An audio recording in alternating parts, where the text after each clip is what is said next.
Olá, meus queridos, meus pupilos, salve, salve, coração amado do meu Brasil. Estamos começando com a segunda parte do nosso trabalho, agora englobando o tema cordel e viola. Tem uma musicazinha? Dig-ding-ding-dum, dig-ding-ding-dum, dig-ding-ding-dum. Mas o que é que me falta fazer mais? Se o que eu fiz até hoje ninguém faz. Mas o que é que me falta fazer mais? Se o que eu fiz até hoje ninguém faz. Viajei boa parte do Nordeste, na boleia de um velho caminhão. Fui em asfalto e estrada de chão. Conheci o sertão e o agreste, fui nas vilas onde o povo investe, contra a vida de pobres animais, em lugares de um povo tão iguais. Eu lembrei-me das chagas de Jesus, padecendo sob os braços da cruz, e o que é que me falta fazer mais? Mas o que é que me falta fazer mais? Se o que eu fiz até hoje ninguém faz. Mas o que é que me falta fazer mais? Se o que eu fiz até hoje ninguém faz.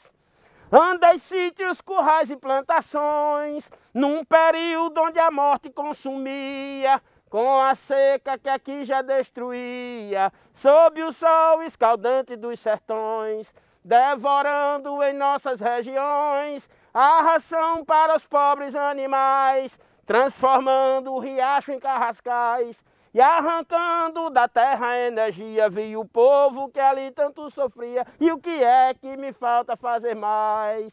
Mas o que é que me falta fazer mais? Se o que eu fiz até hoje ninguém faz. Mas o que é que me falta fazer mais? Se o que eu fiz até hoje ninguém faz. E aí, minha gente, esse é um dos estilos da cantoria de viola, que o mote final já está dizendo: o que é que me falta fazer mais, se o que eu fiz até hoje ninguém faz. Essa é uma das métricas, dos estilos que dá para se trabalhar em literatura de cordel.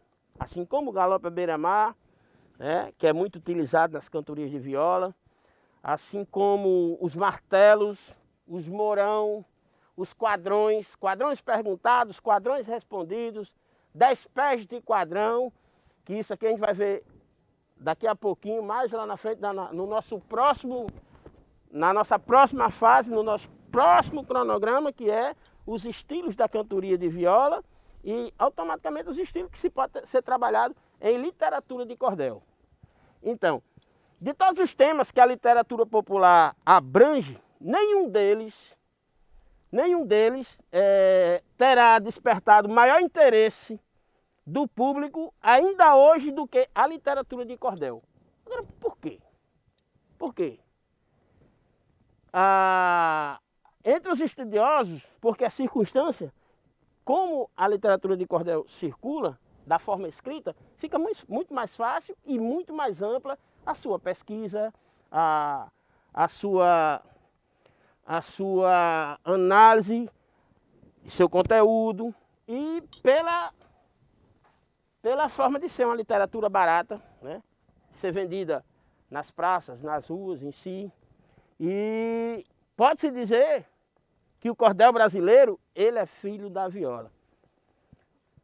Cordel, não se pode falar em literatura de cordel sem referenciar essa cantoria de viola.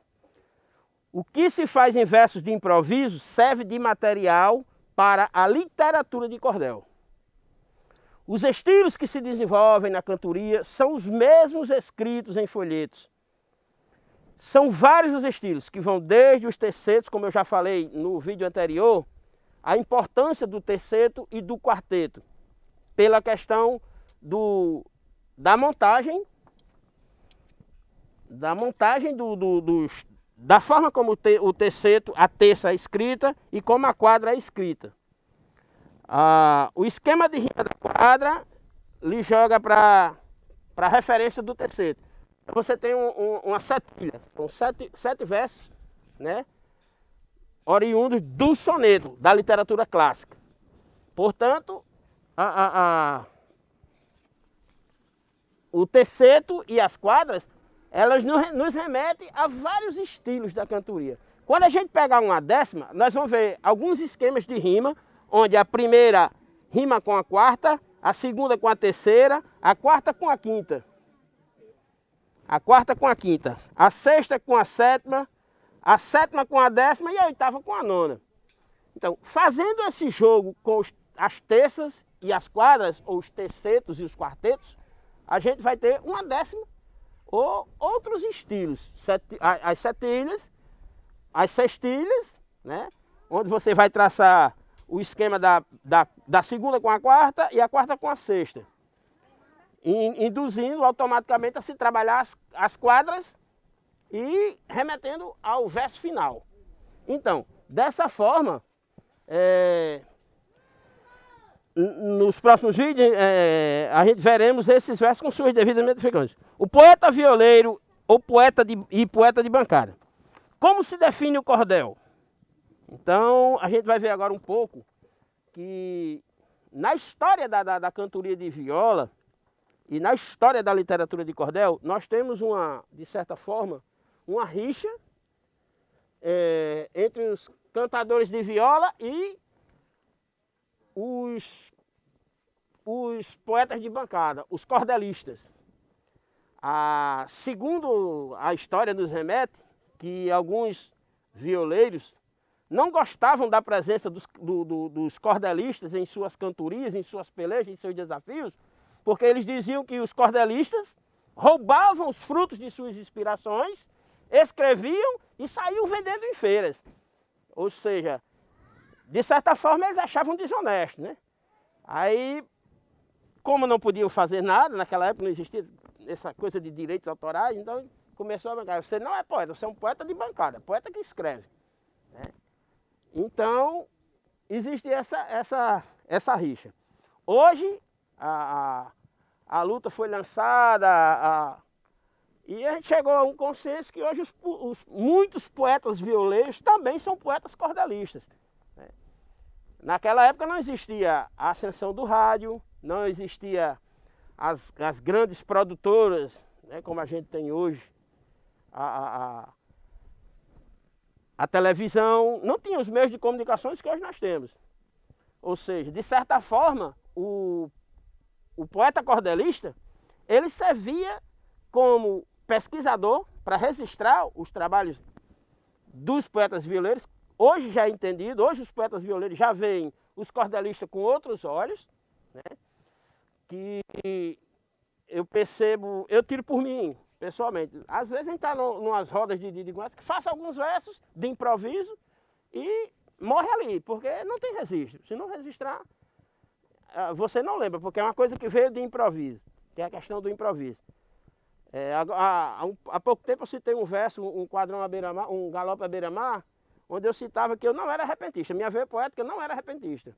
Mas, devido a essa lida diária, a essa batalha diária de estar trabalhando com a literatura de cordel, daqui a pouco você já está querendo... Meu sonho era uma viola. Já passa a ser um sonho. Então, daqui a pouco, se Deus quiser, primeiramente, e nos der força, eu quero estar tocando uma violazinha com os companheiros, nem que seja para brincar, e estar improvisando. Com certeza a gente vai. Então, eu não posso deixar de citar esse cara que foi um pesquisador. Isso aqui é uma forma de até homenagear David Gugel, um pesquisador daqui da cidade de Areia Branca. Em seu livro Espaço e Tempo do Folclore do Potiguar, ele nos fala sobre cordel e viola e a história do repente. Pode-se dizer que o cordel brasileiro é filho da viola. Câmara Cascudo registra o interesse de alguns violeiros repentistas de outrora em fixarem no tempo os frutos de sua inspiração. Aquilo que eu falei, da importância do cordelista no registro dos frutos das inspirações dos violeiros. Daí nasceram os cordelistas brasileiros, dentre os quais sobressai por sua importância, isso a gente ia falar daqui a pouco mais, ele já está citando aqui, eu vou dizer, que é o pai do cordel brasileiro, segundo a história, o Leandro Gomes de Barros, considerado patriarca de todos eles, João Martins de Ataíde e Francisco da Chagas Batista. Nós ainda temos alguns outros alguns outros cordelistas antigos que não é citado nesse, talvez a pesquisa não tenha abrangido, mas eu lembro bem de um cordelista cearense que tocava, acho que até antes de Leandro Gomes de Barros, no Cais do Porto do Rio de Janeiro, com uma rabeca e vendendo já os escritos de cordel. Se eu não me engano, a Arievaldo Viana cita também ele num trabalho dele, onde os registros de Santaninha não tem sim, escritos, mas tem sim os relatos históricos. Então nós temos ainda o João Martins, que é o autor da famosa peleja entre ele próprio e Raimundo Pelado das Alagoas, da qual vamos reproduzir algumas histórias, eu não vou fazer isso aqui não. Sendo a cantoria de viola uma das fontes da literatura de cordel, é justo que estudemos aqui em primeiro lugar cantar ao desafio, comum entre os poetas populares brasileiros, em pelejas que chegavam a durar antigamente até 8 dias. Segundo os estudiosos do assunto, comparados apenas para as necessidades triviais, né? Não é invenção de brasileiros, muito embora certos detalhes caracterizem o nosso desafio. Em Vaqueiros e Cantadores, Câmara Cascudo, pesquisando suas origens desde a Grécia e Roma Antiga até os nossos dias, conclui: o que existe no sertão evidentemente nos veio pela colonização portuguesa e foi modificado para melhor. Essa citação de Câmara Cascudo é muito interessante, que a gente já falou também no outro vídeo um pouco, que a gente vai dar uma entradazinha melhor, que é os repentistas populares podem ser classificados em violeiros, os que cantam ao som da viola, chamados ainda de cantadores, aqui usam também rabecas e harmônica ou gaita no sul, coquistas, que cantam acompanhados de ganzá ou pandeiros, e outros como os glosadores, que não usam qualquer instrumento, apenas improvisam os seus versos declamando. Átila de Almeida e José Alves Sobrinho, no seu dicionário de repentistas e poetas de bancada, dão uma relação dos maiores repentistas nordestinos: Pinto do Monteiro, Zé Soares do Nascimento, Manuel Raimundo de Barros, Josué da Cruz, Romano Elias, Romano de Mãe d'Água, Zé Pretinho, entre outros. Aqui no Rio Grande do Norte vale a pena salientar que nós tivemos Severino Ferreira, o Assum Preto da Viola também, um dos maiores repentistas, natural da cidade de Touros. Nós tivemos Onésimo Maia também, um dos maiores cantores de gabinete da história da poesia de viola, do cantador de viola. E vários outros, muitos grandes cantadores. Valditelli, Zé Cardoso, Moacir Laurentino, Sebastião da Silva. E uma imensidade. O Nordeste brasileiro é um dos maiores produtores da literatura de cordel e de cantadores de viola. E ainda em Vaqueiros e Cantadores, Cascudo relaciona outros nomes que acrescentamos a essa lista dos autores do dicionário, o que são os seguintes: o Gulino Nunes da Costa, ou Gulino de Teixeira, considerado entre os maiores dos maiores.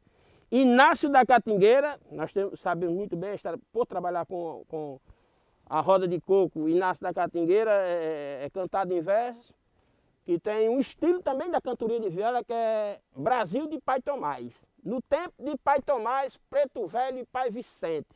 No tempo de Pai Tomás, Preto Velho e Pai Vicente. O infeliz Inácio da Catingueira sofreu nas mãos traiçoeiras do coronel Zé Luiz. Um dia quis se tornar independente para se livrar das correntes, bateu pandeiro demais. No tempo de Pai Tomás, Preto Velho e Pai Vicente. Se eu não me engano, esse verso é de Zé Ribamar. Se eu não me engano, salvo engano. Negro escravo, nascido na fazenda Catingueira, perto da Serra do Teixeira, na Paraíba. Aí faleceu sexagenário em 1879. Derrotou Romano da Mãe d'Água, depois de 8 dias de peleja. Rio Preto, cantador e cangaceiro. Zé Finha do Chabocão. Chabocão era o lugar onde ela morava, no Ceará. Maria Tebana, do Rio Grande do Norte. Zé Galdino da Silva, Duda, o seu Zé Duda, nasceu em Salgueiro, Itabaiana, na Paraíba. Cifrônio Pedro Martins, o cego Cifrônio, cearense de Messejana. E Aderaldo Ferreira de Araújo, cego Aderaldo, a quem temos que tirar e prestar reverência a esse cearense do Crato, que foi o vencedor da famosa peleja com Zé Pretinho do Tucum. Nicandro Nunes da Costa, irmão de Gulino do Teixeira. Ventania, segundo Cascudo, autor da famosa cestilha de apresentação. Eu sou Pedro Ventania, morador lá das Gangorras. Se me vires, não te assuste. Se te assustares, não corra. Se correres, não te assombres. E se te assombrares, não morras.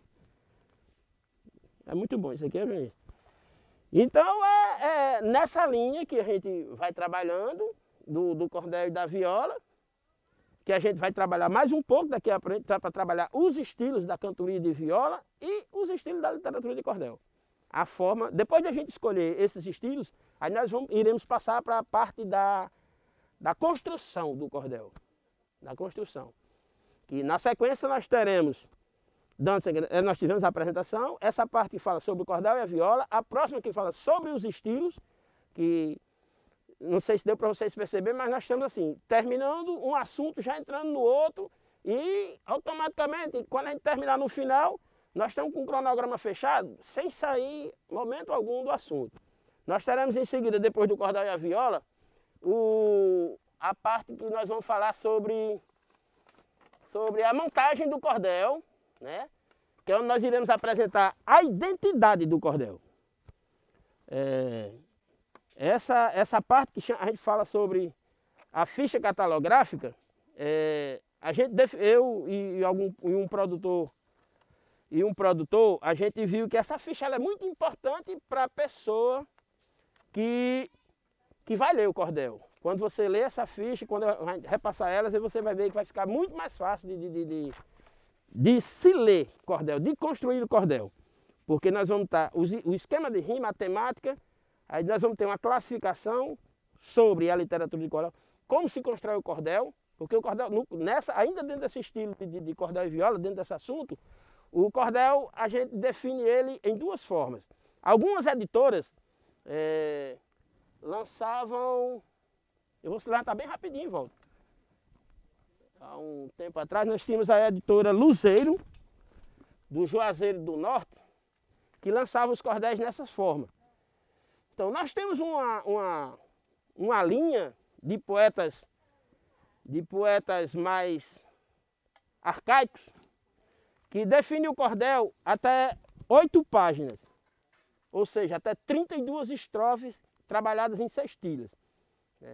A partir disso aí, o cordel é nomeado romance, que já são assuntos que falam de pelejas como o Quengue de Pedro Malazarte do Fazendeiro, nós temos algumas pelejas de Leandro Gomes de Marro, temos o Soldado Jogador, nós temos várias temáticas. Então, a ficha catalográfica ela nos dá essa definição da temática, autoria, edição, data da composição dos versos, data da edição, a forma de como se trabalha o verso, se é pegado na deixa, que nós também falaremos sobre isso mais lá para frente, quem foi o pai do criador da deixa.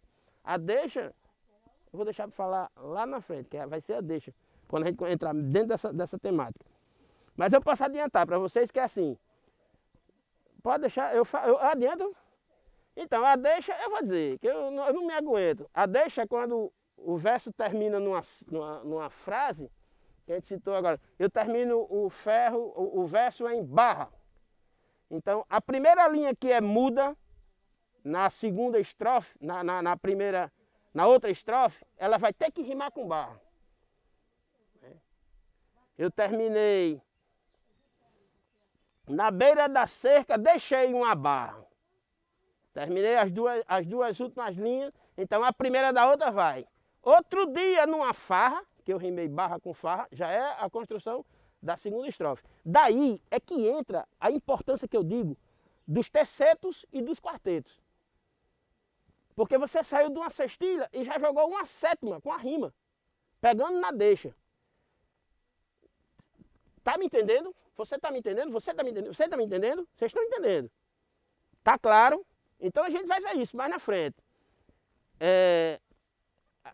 Teve um cara que criou essa história de pegar na deixa, né, justamente por essa questão de estar se trabalhando quartetos e tercetos. Então, daí é que vem aquela importância que eu digo, que eu comecei a falar. Eu acho de fundamental importância trabalhar assim, as terças, que eu denomino de terças, mas são tercetos, que é onde é construído o poema, na poesia clássica, são os sonetos, que se trabalha as quadras com as terças. Né? E a gente tem que trabalhar também com essa poesia clássica dentro da literatura de cordel, da literatura popular em verso. Nós temos um poeta da literatura clássica que escreve os seus poemas em versos, o Boca do Inferno. Gregório de Matos. Tomás Antônio Gonzaga também, em um livro seu, Literatura Comentada, ele fala sobre a sua amada, graças Marília Bela, graças ó minha amada. É um mote, e ele termina o verso cantando esse mote, graças Marília Bela, graças ó minha amada. Então, nós trabalhamos com a literatura hoje popular, que ela está sendo pesquisada pelas grandes universidades lá fora, pelas grandes faculdades de literatura, porque é um clássico também. Alguns cordéis são tidos como clássicos. Por isso que eu acho da importância da ligação dos tercetos e das quadras, dos sonetos clássicos com a literatura de cordel. Há uma ligação. Eu acho que é o elo de ligação da literatura popular com o classicismo. Então é dessa forma. Depois dessa parte aí dos estilos, nós vamos ter a montagem do cordel, que é essa ficha catalográfica. Eu não tenho ela aqui, está no outro material guardado, que eu vou mostrar depois. A bonecazinha toda prontinha. Depois dessa ficha catalográfica, é que a gente vai botar a boneca. A boneca é a forma de como se transforma a literatura de cordel, o texto que a gente bota na folha, no papel, para impressão. Eu posso até dar uma adiantadazinha nessa parte, que ela é muito massa.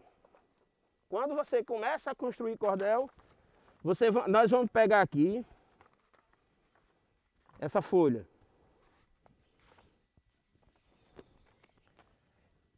A capa, vem a xilogravura, isso vai ser na outra oficina. Atrás uma contracapa, a outra contracapa e a costa do cordel. Aqui a gente geralmente joga os patrocinadores, que é o pessoal que nos ajuda. Com certeza nesse aqui vamos ter a logomarca do governo do estado, governo federal, Lei Aldir Blanc, o projeto aí, processo do auxílio emergencial, para o qual nós estamos gravando essa vídeo, que é muito importante. Ninguém vive de arte sem ter um patrocínio, sem ter o apoiador, né? O artista vive também, assim como todo outro profissional, precisa de dinheiro. Todo artista tem uma família, todo artista tem os seus sonhos, tem as suas vontades. E quando a gente pega um projeto desse que nos banca, é uma maravilha, coisa de outro mundo. Mas é mais ou menos nesse estilo, a boneca. Então eu vou pegar, no outro vídeo eu mostro, vamos parar por aqui. Então essa boneca, e no sexto vídeo nós sim falaremos sobre a capa do cordel. Aí nós vamos dar oficina sobre xilogravura, que é a capa do cordel. Eu vou trazer para vocês, por coincidência eu trouxe aqui. O cordel ele não é fabricado só com xilogravura. Esse aqui é uma capa de um cordel meu chamado Minha Várzea Minha Vida. Isso aqui é uma confecção do artista plástico José Altemir Áviles, né? É Áviles ou Silva? Áviles. Teme Fogo, que também está com a Cetraves produzindo material, ser prezado do seu material, a Cetraves está fazendo.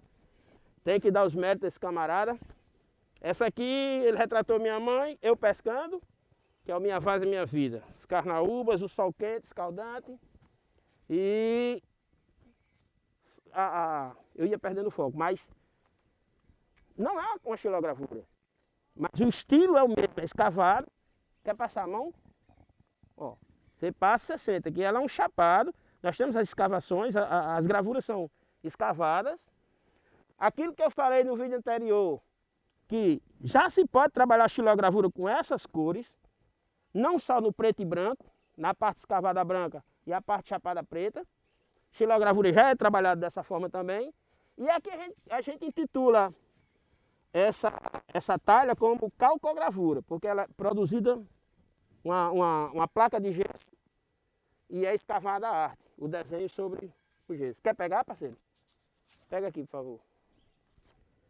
Então é isso. Então essa aqui é a capa do cordel, que por infelicidade eu não achei nenhum registro desse cordel. Minha Várzea Minha Vida, para trazer para mostrar. Eu tenho aqui o Briga de Lombriga, Santa Cachorra, que é aquela parte que eu falei. Tem esse cordel que eu fiz numa convivência de cordel facilitador amendoim no 23º Escampo Popular de Rua, na cidade de Umarizal. Eu acho que essa foi a minha primeira oficina que eu trabalhei com literatura de cordel. Depois disso nós estaremos finalizando o cordel, montando a capa, os textos, pregando o cordel, recortando e apresentando o produto pronto. Eu queria estar com possibilidade de a gente estar com a nossa coletânea, né, de textos prontos para a gente estar exibindo.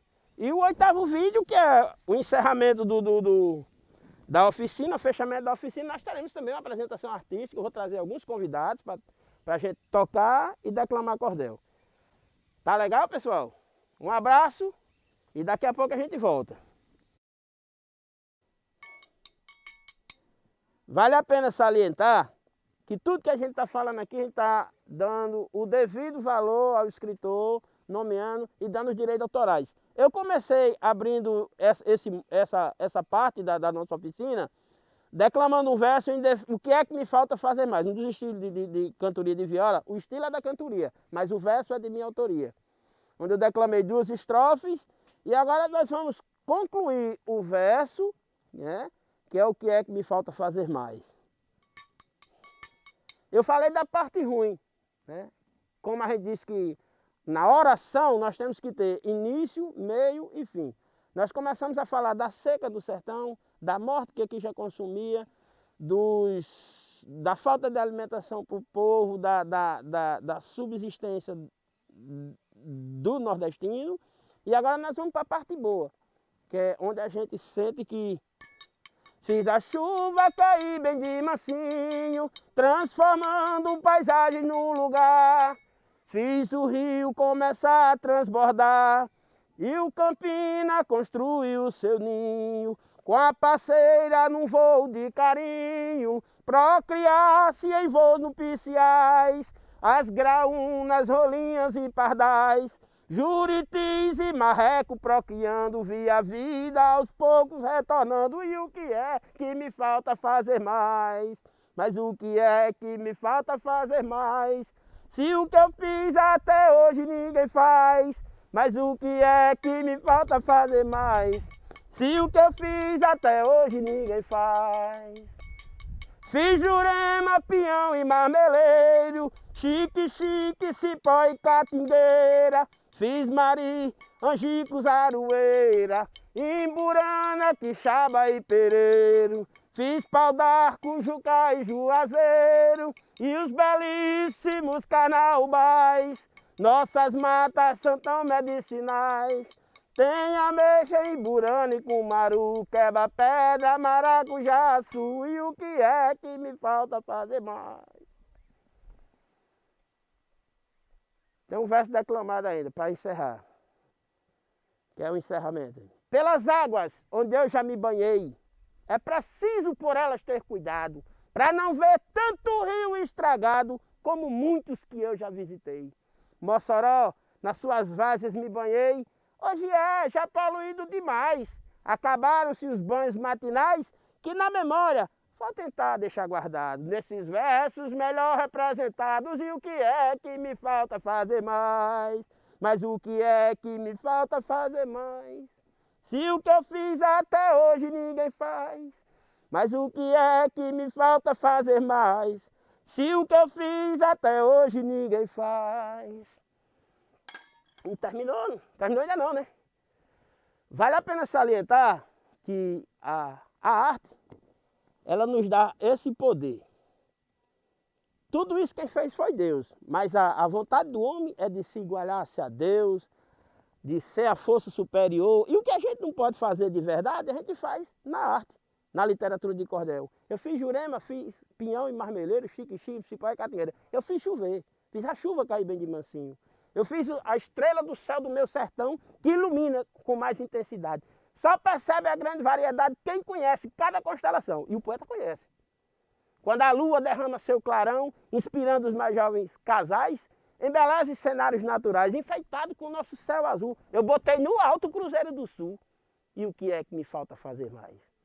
A arte também nos dá esse universo da gente criar, da gente conhecer. A cultura é isso, conhecimento, a parte boa da literatura de cordel, de qualquer outra arte, é que você tem que estudar para pesquisar e ver e sentir o prazer, sentir a natureza. Obrigado, daqui a pouco a gente volta.